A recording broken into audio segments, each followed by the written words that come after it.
তো মুসা নবী মাঝে মধ্যে তুর পর্বতে যেতেন। একদিন মুসা নবী তুর পর্বতে গিয়ে দাঁড়িয়ে আছেন। কিছুক্ষণ পরে আল্লাহ বলতেছে, মুসা কি খবর? মুসা বলতেছে, আল্লাহ একটা প্রশ্ন করব, আপনি তার উত্তর দিবেন। তা আল্লাহ বলে, মুসা কি প্রশ্ন? মুসা বলতেছে, আল্লাহ আমার যা আছে আপনার তা নাই। আল্লাহ কয়, মুসা তোমার এমন কি আছে যেটা আমি আল্লাহর নাই? মুসা বলতেছে, আল্লাহ আমার মৃত্যু আছে কিন্তু আপনার মৃত্যু নেই। আপনারা বলেন তো আল্লাহর মৃত্যু আছে? আমাদের যতই 3 তলা 4 তলা 5 তলা বাড়ি করেন, মৃত্যু আছে? আল্লাহ কোরআনে বলেন, কুল্লু মান আলাইহা ফানি ওয়া ইয়াবকা ওয়াজহু রাব্বিকা যুল জালালি ওয়াল ইকরাম। পৃথিবীর সবাই মৃত্যুবরণ করবে, শুধু একজন মাত্র বাকি থাকবে, তিনি কে? আল্লাহ বলতেছে, মুসা আমার মৃত্যু নেই। মুসা বলতেছে, আল্লাহ আপনি আসলেই বেকায়দা। আল্লাহ কয়, বেকায়দা মানে কি? মুসা বলতেছে, আল্লাহ আপনি মারতে পারবেন কিন্তু মরতে পারবেন না। মরার যে স্বাদ আছে এটা আমি মুসা পাবো কিন্তু আপনি পাবেন না। আপনার বলেন তো মরার স্বাদ আছে? আল্লাহ কোরআনে কি বলেছেন? কুল্লু নাফসিন যায়িকাতুল মউত। জায়গা শব্দের অর্থ কি? জায়গা শব্দের অর্থ হলো স্বাদ, মজা। আল্লাহ বলে, মুসা দুনিয়াতে মানুষ গেলে মরতে চায় না, যদিও সবাই জানে দুনিয়া থাকার জায়গা না, দুনিয়া থেকে সবাইকেই যাইতে হবে। ঠিক কিনা বলেন? এটা আপনারা জানেন না? আমরা কিন্তু সবাই জানি দুনিয়া থাকার জায়গা না, আমাদেরকে যাইতেই হবে। তারপরেও দুনিয়ার থেকে কেউ মরবার চায়? আসলে আমি আপনাদেরকে খুব লম্বা চড়া ওয়াজ করবো না, একটা আয়াত আপনাদের সামনে তেলাওয়াত করেছি। মানুষ মরে গেলে আমরা যে আয়াত পড়ি, আপনাদের এলাকাও পড়ে, আমার এলাকাও পড়ে, পড়ে না? ইন্না লিল্লাহি ওয়া ইন্না ইলাইহি রাজিউন। আমরা আল্লাহর প্রশংসা এই কারণেই বেশি বেশি করব যে কোনো বান্দা যখন আলহামদুলিল্লাহ শব্দ উচ্চারণ করে, আল্লাহ তার প্রতি এত খুশি হয় যে আসমান এবং জমিনের ফাঁকা জায়গাটা আল্লাহ নেকি দিয়ে পরিপূর্ণ করে দেন। এই যে আমরা সুবহানাল্লাহ শব্দ বললাম, এই সুবহানাল্লাহ বলার সাথে সাথে আল্লাহ এত খুশি হয়ে গেছে যে আপনারা বসে আছেন কি চৈত্রহাটির মাহফিলে, আর আপনাদের নামে আল্লাহ একটা করে গাছ লাগাইছে জান্নাতের বাগানে। যতবার সুবহানাল্লাহ বলবেন ততবার একটা করে গাছ আল্লাহ লাগাই দিবে। মনে করবেন না যে সুবহানাল্লাহ বলার গাছ হলো ইউক্যালিপটাসের গাছ, তা না। তাফসীরের মধ্যে লেখছে এমন একটা ফলবান বৃক্ষ, যেই বৃক্ষ এত বড় হবে যার ছায়া অতিক্রম করতে একটা তাজা ঘোড়ার 500 বছর সময় লাগবে। সে গাছের গোড়ায় লেখা থাকবে, ওয়ালা তাশতাহি আনফুসুকুম, তোমরা যা চাবে এই গাছ থেকে সেই ফল তোমাদেরকে দেওয়া হবে। এখন আপনারা বলেন, যারা আমরা সুবহানাল্লাহ বললাম, আমাদেরকে আল্লাহ যদি জাহান্নাম দেয় তাহলে গাছের খবর কি? গাছ কোথায় লাগলো? জান্নাতে। জোরে কোন গাছ কোথায়? আর আমাদেরকে আল্লাহ জাহান্নাম দিল, মনে করেন যদি দেয়। ইমাম গাজ্জালী রাহমাতুল্লাহ আলাইহি বলেন, সুবহানাল্লাহ বলার পরেও ওই বান্দা যদি জাহান্নামে হয়, ওই বান্দাকে যখন জাহান্নামের দিকে নিয়ে যাওয়া হবে, জান্নাতের বাগানের এই গাছগুলো হাউমাউ করে কাঁদতে থাকবে। আল্লাহ বলবে, গাছ তোমরা কেন কাঁদতেছ?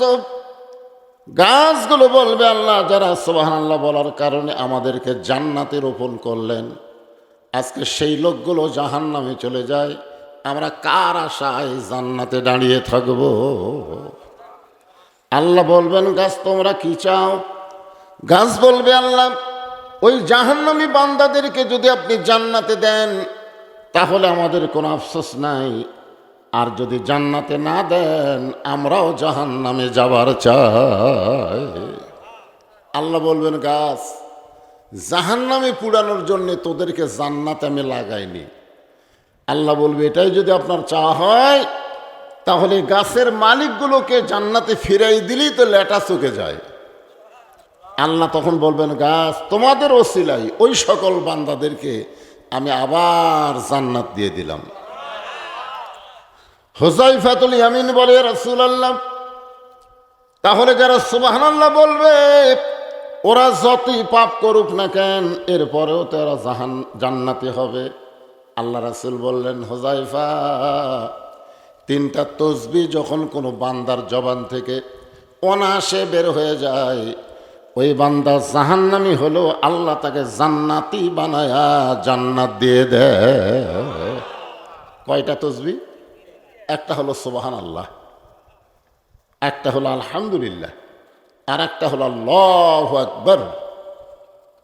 আমরা আল্লাহর প্রশংসায় এই কারণেই সবসময় করব যে ভাগ্য গুণে আমি মাঝে মধ্যে ড্রেসিং টেবিল আয়নার সামনে দাঁড়ায়, বুঝলেন, আমার কপাল এরকম হাত দিয়ে চুমা খাই, এরকম হাত দিয়ে চুমা খাই।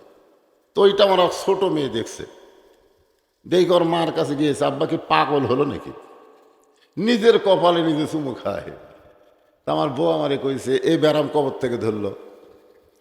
আমি বললাম এই ব্যারাম ধরলো সামাইলে তিরমিজি তৃতীয় খণ্ড পড়ে, সামাইলে তিরমিজি শরীফের তৃতীয় খণ্ডে। আল্লাহ রাসূল বলেছেন, আমার যারা উম্মত হবে আমি রাসূল তাদেরকে বাহিরে রেখে কখনোই জান্নাতে প্রবেশ করব না। এই কথার দ্বারা রাসূল বুঝালেন যে আমাদের নবী জান্নাতে তখনই প্রবেশ করবেন যখন আমরা জান্নাতে প্রবেশ করব। সমস্ত নবীরা কিন্তু নফসি নফসি বলে কাঁদবে, আর আমাদের নবীর কান্দনের সাইজকে জানেন? ইয়া রব্বি হাবলি উম্মতি, ইয়া রব্বি হাবলি উম্মতি। আল্লাহ, আমার উম্মতদেরকে জান্নাত না দিলে আমি নবী জান্নাতে যাব না।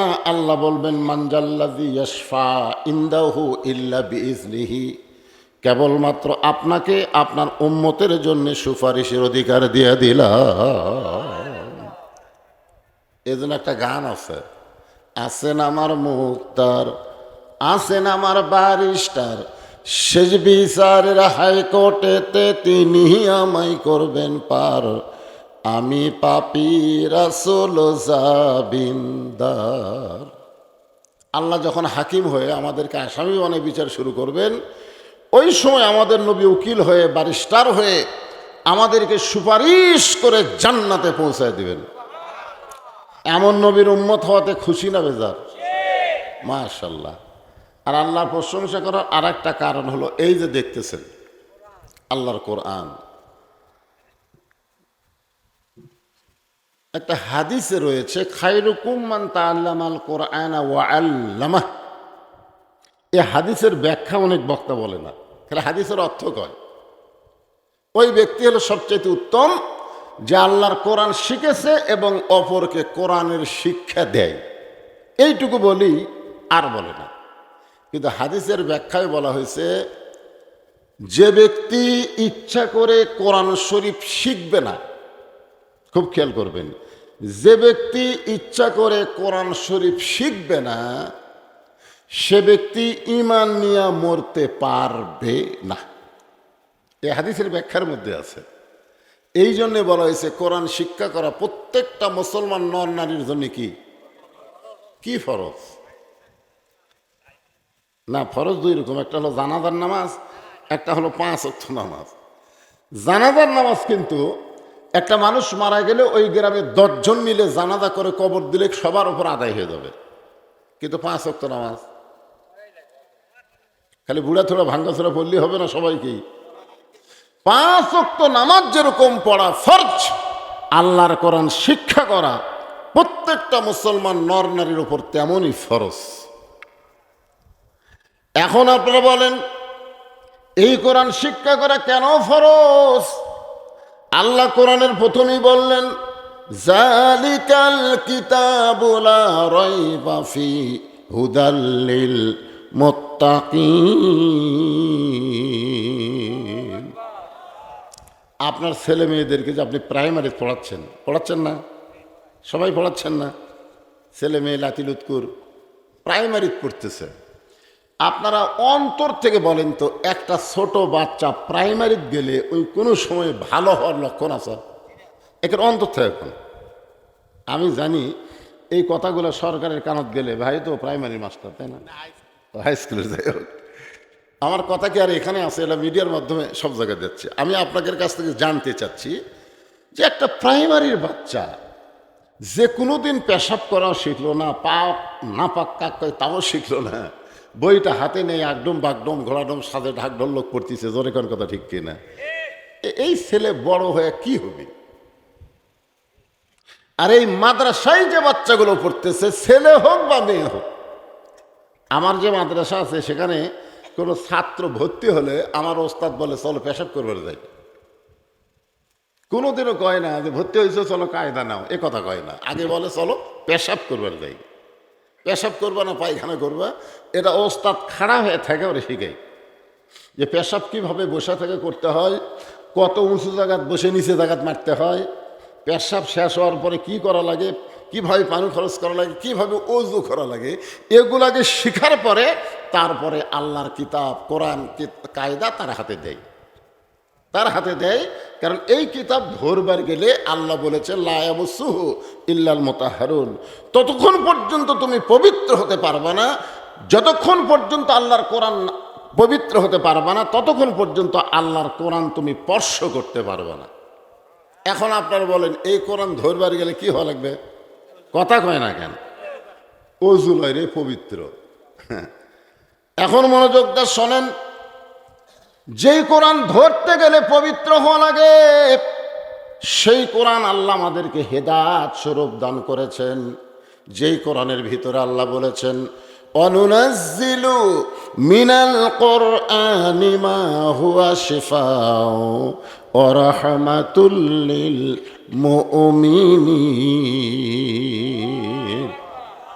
এই আয়াতের বাংলা অর্থ হলো এই কোরআন মুমিনদের যাবতীয় রোগের শিফা হিসাবে আল্লাহ নাজিল করেছে। মানে আপনি যে অসুখে পড়েন না কেন তার রোগ মুক্তি দিবে আল্লাহর কোরআন। এখন সেই কোরআনটা বাংলাদেশে অবহেলিত। আল্লাহ বললেন ইজা মানে যখন আসাবাতুহুম মুসিবা, তোমাদের উপরে বিপদ আপদ মুসিবত আসবে, ক্বালু তখন তোমরা বলবে ইন্না লিল্লাহি ওয়া ইন্না ইলাইহি রাজিউন। আপনারা বলেন তো, প্রাইমারি স্কুল সরকারি টাকা চলবে, আর এইরকম মাদ্রাসাগুলো মানুষের কাছ থেকে চাইয়া চিন্তা লিয়া চলান লাগবে, এটা কি আল্লাহর রহমত না বিপদ? রহমত। আপনার কোন তো প্রাইমারি যে টাকা বেতন পায়, যে টাকা সরকার দেয়, এটাকে কি সরকারের বাপের? এটাকে কিন্তু আমাদেরই টাকা, জোরে কোন কথা ঠিক না? এমনভাবে আমাদের কাছ থেকে নিচ্ছে যে কারেন্ট ফুটতেছেন আপনি 150 টাকা, মাসগুলো দেওয়া লাগতেছে 1000 টাকা, জোরে কোন কথা ঠিক কিনা? প্রত্যেকটা জিনিসের দাম হবে 80 টাকা, তার দাম হবে 200 টাকা। প্রত্যেকটা দ্রব্যমূল্যের দাম বাড়ায়া এই যে আমাদের কাছ থেকে ট্যাক্স নিয়ে ভ্যাট নিয়ে এইগুলো মাদ্রাসা, এগুলা প্রাইমারি হাই স্কুল কলেজ চলতেছে আমাদেরই টাকা কিন্তু। আর এই এইগুলো সরকার 1 পয়সাও দিবে না, আপনাদের কাছে চাইয়া চিন্তা ভিক্ষা করে নেওয়া লাগবে, জোরে কোন কথা ঠিক কিনা?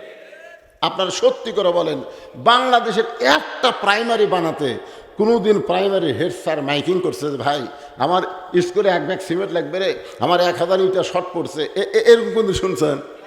কারণ প্রাইমারি স্যার মশর তাও দেয়, 1 তলা ভাঙ্গা 3 তলা হবি রে। এখন আপনারা বলেন 90% মুসলমানের দেশে প্রাইমারি বিল্ডিং হয়, আর এই কোরআনের মাদ্রাসা তৈরি করতে গেলে মানুষের কাছে হাত পাতাতে হয়, এটা রহমত না বিপদ? কথা কয় না, এটাই তো বিপদ। এরকম বিপদ যখন দেখবেন তখন বেশি বেশি ইন্না লিল্লাহ বলবেন। কিন্তু আমরা কখন বলি? মানুষ যখন মরে যায়। আমি কোরআন হাদিস এজমা কিয়াস সব বিষয়ে আমার ডিগ্রি আছে, তাফসির আছে, হাদিস আছে, ফিকহ আছে, আদবে আছে। আমি প্রত্যেকটা কিতাব যাচাই বাছাই করে দেখছি। এটা আল্লাহ আমাকে দেখাইছেন যে মানুষ মরে যাওয়া, বিশেষ করে মুসলমানেরা মরে যাওয়া, এটা কোনো বিপদ না। বরং মুসলমান হলো বাইসিয়া থাকাই বিপদ। আপনি যে বাংলাদেশে বাইসে আছেন, আপনি ইমান নিয়ে আছেন না বেঈমান হয়ে আছেন, আপনার সন্দেহ আছে। জোরে কোন কথা ঠিক কিনা? এই বাংলাদেশে বাইসিয়া থাকাই বিপদ রে, মরে যাওয়াই ভালো। আর আমরা মরার খবর শুনে বিপদের আয়াত পড়ি। আপনি জানেন আপনি মরার পরে আপনি কোথায় যাবেন? কোথায় যাবেন? এই যে একটা আপনাকে বুঝা দিছে, মরে গেলে কবরে যাবে। আপনি মারা গেলে আপনার জন্য দুইটা জায়গা বরাদ্দ আছে। যারা ভালো মানুষ আজকে যারা ওয়াজ শুনতেছে, কোরআনের পাগল হয়ে যারা গরমের মধ্যে বসে আছে, এই মানুষেরা মারা গেলে ইল্লিন নামক জান্নাতের বাগানে চলে যাবে। আর যারা বাড়িতে আড্ডা গুলি মারতেছে, ইচ্ছা করেও যারা কোরআনের মাহফিল আসেনি, জান্নাতের বাগানে বসে নাই, এরা মরে যাওয়ার পরে এদের রুহটা সিজ্জিন নামক জাহান্নামের অতল গহ্বরে ফেলে দেওয়া হবে। বিশ্বাস করেন না আপনি? আল্লাহ কত বড় সুযোগ দিছে যে আজকে তোমাদের গ্রামে জান্নাতের বাগান লাগছে। এটা কিন্তু জান্নাতের বাগান। আল্লাহ রাসূল বলেছেন দুনিয়াতে জান্নাতের বাগান হলো দুইটা। একটা হলো আমি নবীর মেম্বার থেকে আমার রওজা পর্যন্ত যে ফাঁকা জায়গা, ওই জায়গা হলো জান্নাতের টুকরা। আর যেখানে কোরআনের আলোচনা হবে, হালকায় জিকির হবে, জিকির আজকার হবে, ওই জায়গাকে বলা হয় জান্নাতের টুকরা। বলেন সুবহানাল্লাহ। আল্লাহ রাসূল বলেছেন যত বড়ই পাপী হও না কেন, জান্নাতের টুকরার মধ্যে বসার সাথে সাথে আল্লাহ তোমাকে নিষ্পাপ বানায় দেয়। জান্নাতের মাহফিলে ওয়াজ শুনতে শুনতে কেউ যদি মারা যায়, রাসূল বলেছেন সে শাহাদাতের মর্যাদা লাভ করে। আর এইরকম একটা মাহফিলে যারা আসতেছে না, ওরা মনে করতেছে আমরা মুসলমান। আল্লাহ কোরআনে বলেন وقال الذين كفروا لا تسمعوا لهذا القرآن والغوا فيه لعلكم تغلبون। একবার মুসা আলাইহিস সালাম তুর পর্বতে গেছেন। মুসা আলাইহিস সালাম কার সাথে কথা বলতেন? আল্লাহর সাথে কথা বলতেন। তো এক সাহাবী বললেন, ইয়া রাসূলুল্লাহ, মুসা নবী আল্লাহর সঙ্গে কথা বলে, অথচ আপনি পারেন না। আপনি আল্লাহর সাথে কথা বলবার গেলে জিবরাইল লাগে। কি লাগে? জিবরাইল লাগে। জিবরাইল, আল্লাহ নবী যখন মেরাজে গেছিলেন, যেখানে বুঝবার পারেন সেখানে কি বলে, ভাই জিবরাইল এটা কি বলে, কি বলনি। কিন্তু মুসা নবীর জিবরাইল লাগে না, সরাসরি আল্লাহ কয় আল্লাহ এটা কি ওটা কি। তো মুসা নবীর এত পাওয়ার, সরাসরি আল্লাহর সাথে কথা কয়, আর আপনার পাওয়ার এত কম। আল্লাহ নবীর চোখের পানি নিয়ে বললেন, রে সাহাবীরা শোনো, মুসা নবী নিজে কালিমুল্লাহ, তার কোনো উম্মত কালিমুল্লাহ হতে পারে নাই। আর আমার যে উম্মতেরা আল্লাহর কোরআন পড়বে, তারা এক একজন আল্লাহর কালিমুল্লাহ হয়ে যাবে। জান্নাতের দরজায় মুসা নবীকে দাঁড় করায় দিয়া, মুসা নবীর সামনে দিয়া লক্ষ লক্ষ কালিমুল্লাহকে আল্লাহ জান্নাত দিবে। মুসা নবী বলবে, আল্লাহ দুনিয়াতে আমি একাই কালিমুল্লাহ ছিলাম, আর কোনো কালিমুল্লাহ ছিল না, কিন্তু আমার সামনে দিয়ে এই লক্ষ লক্ষ কালিমুল্লাহ জান্নাতে যায়, এরা কোন কালিমুল্লাহ আমি জানতে চাই। আল্লাহ বলবেন, মুসা আমার হাবিবের উপরে যে কোরআন আমি নাজিল করেছি, এই কোরআন যারা তেলাওয়াত করেছে তারা আমি আমার সঙ্গে আল্লাহর সঙ্গেই কথা বলেছে। আর আল্লাহর সঙ্গে কথা বলার কারণে, কোরআন তেলাওয়াতের কারণে ওদের সকলের মাথায় কালিমুল্লাহ টুপি পরাইয়া দিলাম। রাসূল আর একটা কথা বলেছেন, মুসা নবী তুর পর্বতে গেলে আল্লাহ যেমন খুশি হয়, আমার উম্মতেরা দৈনিক 5 বার মসজিদে গেলে আল্লাহ তেমনই খুশি হয়। কয়বার? আচ্ছা, আপনারা মসজিদে কেন যান? না খালি নামাজ পড়তে? মসজিদ কার ঘর? জোরে ঘর না কেন? আল্লাহ রাসূল বলেছেন, বুখারী শরীফের প্রথম হাদিস, আনতাবুদুল্লাহ কাআন্নাকা তারাহু ফাইন লাম তাকুন তারাহু ফাইন্নাহু ইয়ারাকা। মাইকটা এরকম হলে তো ওয়াজ করা কঠিন ভাই, মাইকটা সাইজ করো। যখন তোমরা মসজিদের মধ্যে যাবে, আল্লাহর ইবাদতের মধ্যে শামিল হবে, ওয়াসজুদ ওয়াক্তাক। আল্লাহ কোরআনে বলেছেন, যখন কেউ সেজদা দিবে সে আল্লাহর নিকটে পৌঁছে যাবে। জোরে কান সুবহানাল্লাহ।